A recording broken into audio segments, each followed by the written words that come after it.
Star Wars, yes, is the must-see this Christmas, isn't it? So basically, let's say at the beginning that obviously everybody's very worried about plot spoilers. So let's try to avoid giving away anything about the plot. Let's just say, obviously, this takes place sometime after Return of the Jedi. It's Episode 7.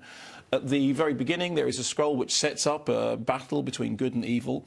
And all I'll say about the story is that it involves a scavenger Rey, played by Daisy Ridley, who teams up with a renegade stormtrooper, played by John Boyega, on an adventure which reunites friends old and new. Now, we don't even have a clip. What we have is a montage of stuff which was available from the trailers. So even this is going to be spoiler-free.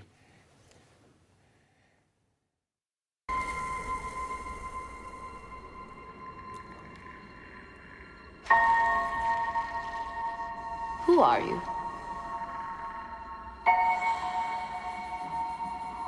I'm no one.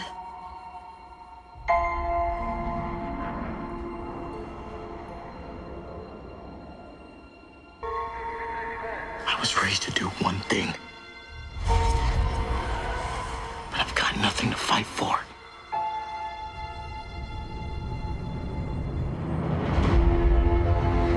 Nothing will stand in our way. I will finish what you started.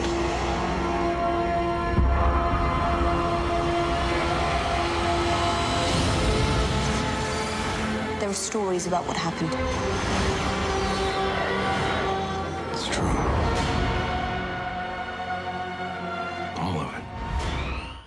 It's come a long way since George Lucas, hasn't it? It has. Now, here's the thing. I never clicked with the original Star Wars films. When the first ones came out, I was very wedded to the idea of, darker science fiction, like Solaris and Silent Running to some extent. And so I couldn't quite get on with this Buck Rogers stuff. When the prequels came out, I was old enough to think, well, they're nothing like as good as the originals. And they had that kind of weightless digital quality. And I think even the original Star Wars fans were sort of disappointed by the prequels. So I went into this as somebody who really isn't a Star Wars aficionado. And I have to say the great victory of it is that it made me feel for the first time like a 12-year-old watching a Star Wars movie.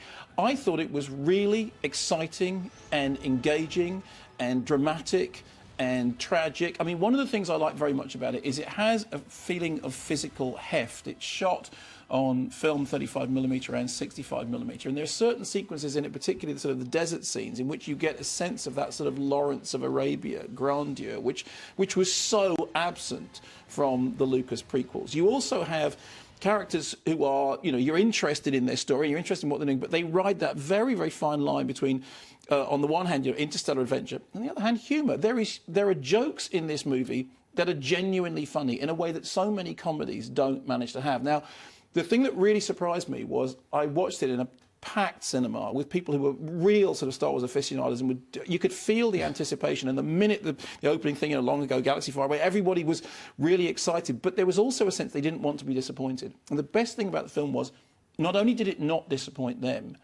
it really captured my imagination. And suddenly I found that I was surrounded by crowds of people who were laughing, who were cheering, who were gasping, and I suddenly realised I was one of them. And I have to say, it was a very, very strange experience. And it comes down to J.J. Abrams for me. I mean, I've always thought he was a fine director, and he does here what he did with the Star Trek movies, which is that sense of taking it back to the original, taking it back to the roots, but also going back to the future, using that as a way of looking forward.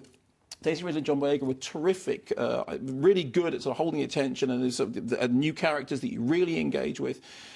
And as I said, for me, it was like finally going, oh, I see. I get this, and I confess that I've seen it twice. You have become twice in 24 hours, and the second time round, the first time I saw it, I saw it in IMAX 2D, and I thought it was, it was thoroughly immersive. I didn't feel any need for stereoscopy at all. But both times round, I thought this is really satisfying. It has that J.J. Abrams sense of heft. You know what I mean by heft? Mm-hmm. You feel that the dogfights have weight. You feel that there is some actual physicality about them, which was so lacking from the overly digitised prequels. You will hardly be surprised that I just saw that $57 million in the opening night, which was a record, and people are talking about $3 billion in total, including the merchandising, which George Lucas very craftily made sure he got a... The one thing I would say about that is it's very easy to assume that something like this is going to be a massive hit, OK? But it's also really, really difficult to make a movie that will play with the fans and also play to the audience who aren't completely invested in it. And if it does end up doing titanic business, no pun intended, sorry, if it does end up doing that, it will be because of repeat viewing and because both groups of people really like it. And for me, as I said, for somebody who was never a Star Wars, I mean, I really wasn't on the side of Star Wars before. I kind of just thought it was a distraction. I was sold on it. I was completely sold on it. Sherpa. Sherpa, yeah, totally